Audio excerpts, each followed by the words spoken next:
शरद पवारांच्या राष्ट्रवादीला निवडणूक आयोगाचा मोठा दिलासा। पक्षाला देण्यात आलेलं पिपाणी चिन्ह गोठवण्याची मागणी निवडणूक आयोगाकडून मान्य। चिन्हांच्या यादीतून पिपाणी चिन्ह अखेर वगळलं।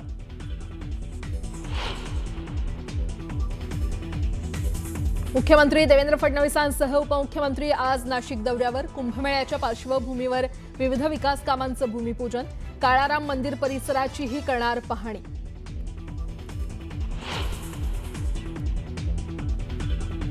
उपमुख्यमंत्री एकनाथ शिंदेंनी बोलावली मुंबईतील प्रमुख पदाधिकाऱ्यांची तातडीची बैठक। मुंबई महापालिका निवडणुकीची रणनीती ठरवणार।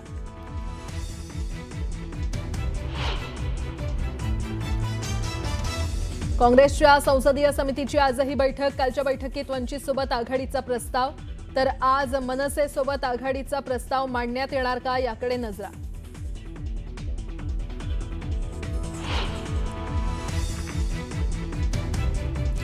दिल्ली स्फोटाचा आणखी एक नवीन सीसीटीव्ही समोर। लाल किल्ल्याजवळ झालेल्या स्फोटात आतापर्यंत 12 जणांचा मृत्यू तर अनेक जण जखमी।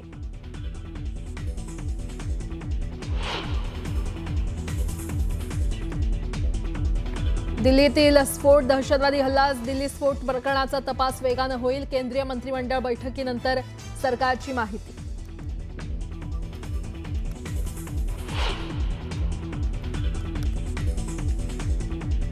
दिल्ली स्फोटात I-20 कार चालवणारा डॉक्टर उमरच असल्याचं समोर। डीएनए रिपोर्टमधून कारमध्ये उमरच असल्याचं स्पष्ट। तपास यंत्रणांना मोठं यश।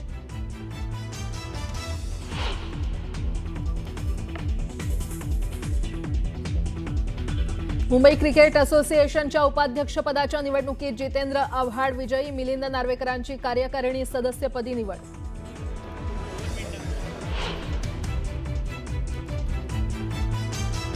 अमरावतीमध्ये भर मांडवात नवरदेवावर मित्राकडूनच जीवघेणा हल्ला। चाकून वार करून पळालेल्या आरोपीचा ड्रोननं पाठलाग, तर आरोपींना पोलिसांकडून अटक।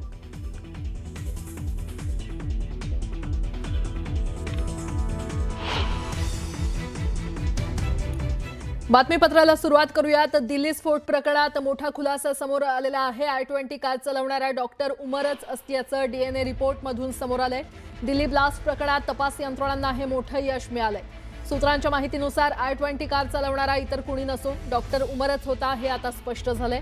डीएनए अहवाल आल्यानंतर याची अधिकृत पुष्टी झालेली आहे। पोलीस सूत्रांच्या माहितीनुसार डॉक्टर उमरच्या आईचे डीएनए सॅम्पल आणि I-20 कारमधून मिळालेली हाडं आणि दातांचे सॅम्पल मॅच झालेले आहेत।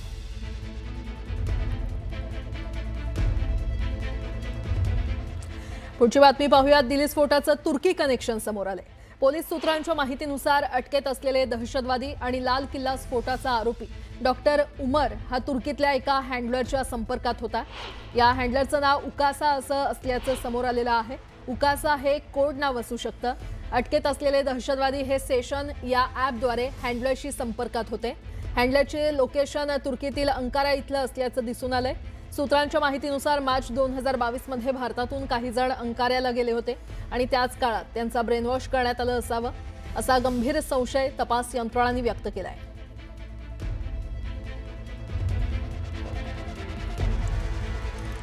दिल्लीतील स्फोटानंतर घटनास्थळावरील अनेक फोटो आणि व्हिडिओ समोर आलेले होते आणि त्यानंतर आता स्फोट झाला त्या क्षणाचं नवं सीसीटीव्ही फुटेज समोर आलंय। सोमवारी संध्याकाळी 6:52 लाल किल्ला मेट्रो स्टेशन परिसरात हा स्फोट झाला। त्याआधी ज्या कारमध्ये स्फोटक होती ती I-20 कार 3:18 लाल किल्ल्याच्या पार्किंगमध्ये दाखल झाली आणि त्यानंतर 6:23 ही कार पार्किंगमधून निघाली आणि 6:52 हा स्फोट झाला होता। सीसीटीव्ही फुटेजमध्ये स्फोटापूर्वी रस्त्यावर नेहमीप्रमाणे वाहनांची गर्दी दिसते। हा स्फोट झाला तेव्हा सर्व वाहनं सिग्नलवर थांबली होती। सिग्नल सुटल्यानंतर वाहनं पुढे सरकत असतानाच अचानक हा स्फोट झाला होता। स्फोट झाल्यानंतर प्रचंड आवाज आणि आगीचा मोठा लोळ उठला। त्यानंतर कारच्या बाजूला असणाऱ्या रिक्षा आणि इतर गाड्यांची वाताहत झाल्याचं सीसीटीव्ही फुटेजमध्ये दिसतंय। हा स्फोट इतका शक्तिशाली होता की मृतांपैकी काही जणांचे मृतदेह छिन्नविछिन्न झाले होते। त्यांच्या शरीराचे तुकडे काही अंतरावर जाऊन पडले होते।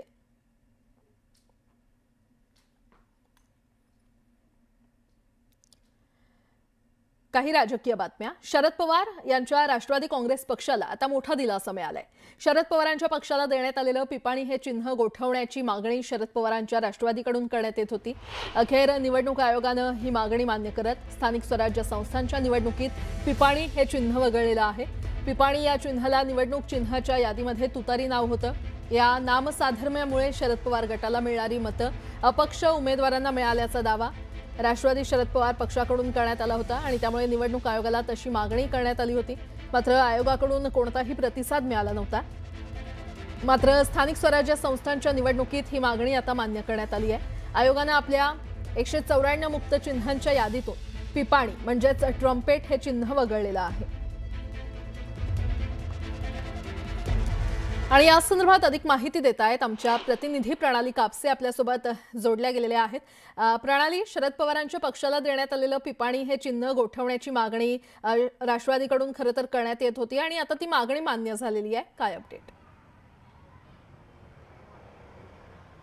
राष्ट्रवादी शरदचंद्र पवार पक्षाला तुतारी हे निवडणूक चिन्ह मिळाल्यापासून खरं तर त्यांच्या मनामध्ये ही धाकधूक होती। कारण निवडणुकीमध्ये विशेषतः लोकसभेच्या निवडणुकीमध्ये आपल्याला माहिती आहे की जे उमेदवार उभे राहतात, अपक्ष बऱ्याच उमेदवार जे उभे राहतात त्यांना चिन्ह दिली जातात आणि त्यापैकी काही चिन्ह जी आहे ती तुतारीशी साधर्म्य वाटणारी होती। उदाहरणार्थ पिपाणी वर उभे राहिलेल्या उमेदवारांना तुतारीची मतं गेल्याचा संशय जो आहे तो राष्ट्रवादी शरदचंद्र पवार पक्षानं व्यक्त केलेला होता।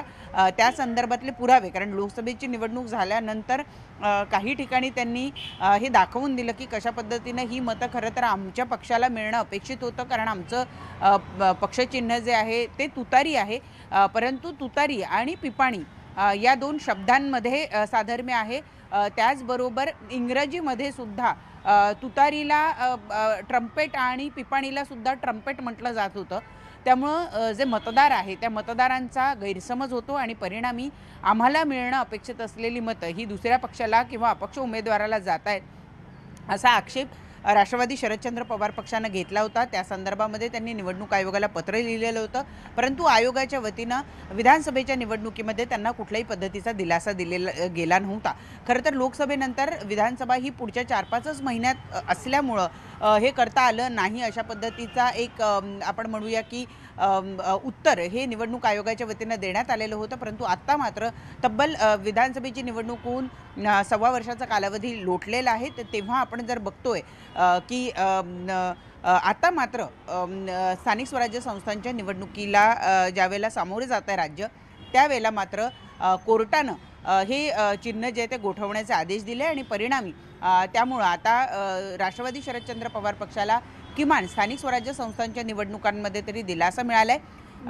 तुतारीसारखंच वाटणारं दुसरं जे वाद्य होतं पिपाणी आता निवडणूक चिन्हांमध्ये नसेल आणि त्याचा कुठे ना कुठे फायदा हा राष्ट्रवादी शरदचंद्र पवार पक्षाला होईल असं दिसून येत आहे। प्रणाली, धन्यवाद या माहितीसाठी। मुख्यमंत्री देवेंद्र फडणवीस यांच्या उपस्थितीमध्ये आज नाशिकमधील सिंहस्थ कुंभमेळ्याच्या कामांचा शुभारंभ होणार आहे।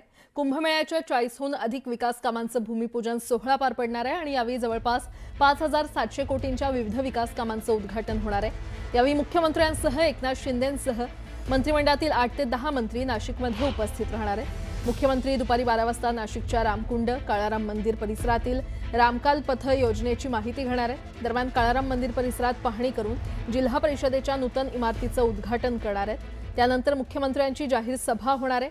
एकंदरीतच कुंभमेळ्याच्या विकास कामांच्या भूमिपूजन सोहळ्याच्या निमित्तानं नाशिक मनपाच्या निवडणुकीचं बिगुल वाजणार आहे। दरम्यान मुख्यमंत्र्यांच्या या नाशिक दौऱ्याच्या पार्श्वभूमीवर कडक सुरक्षा व्यवस्था तैनात असणार आहे।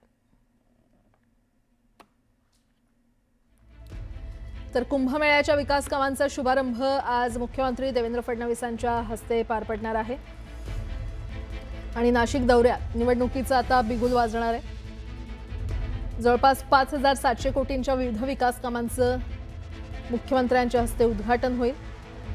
यावेळी मुख्यमंत्र्यांसह एकनाथ शिंदेंसह मंत्रिमंडळातील 8 ते 10 मंत्री नाशिकमध्ये उपस्थित राहणार आहेत।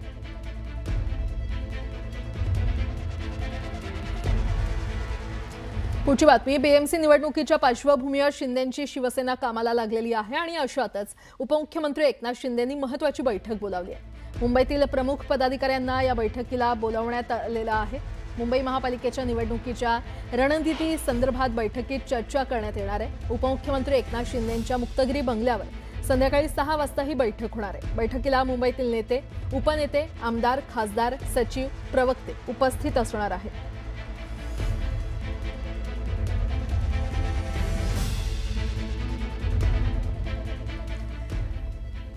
महाराष्ट्र प्रदेश काँग्रेस कमिटीचे अध्यक्ष हर्षवर्धन सपकाळ यांच्या अध्यक्षतेखाली काँग्रेस पक्षाच्या राज्य निवडणूक मंडळाची महत्त्वाची बैठक होणार आहे। सकाळी 10 वाजता दादर इथे ही बैठक आयोजित करण्यात आली आहे। या बैठकीला विधिमंडळ काँग्रेस पक्षाचे नेते विजय वडेट्टीवार, सतेज उर्फ बंटी पाटील, ज्येष्ठ नेते काँग्रेस वर्किंग कमिटीचे सदस्य बाळासाहेब थोरात यांच्यासह निवड मंडळाचे सदस्य उपस्थित राहणार आहेत। कालही काँग्रेसची बैठक पार पडली। काही ठिकाणी महाविकास आघाडी तर काही ठिकाणी वंचित सोबत आघाडी करण्याचा प्रस्ताव मांडण्यात आला। त्यामुळे याबाबत आज काय निर्णय होणार याकडे सगळ्यांचं लक्ष लागलंय।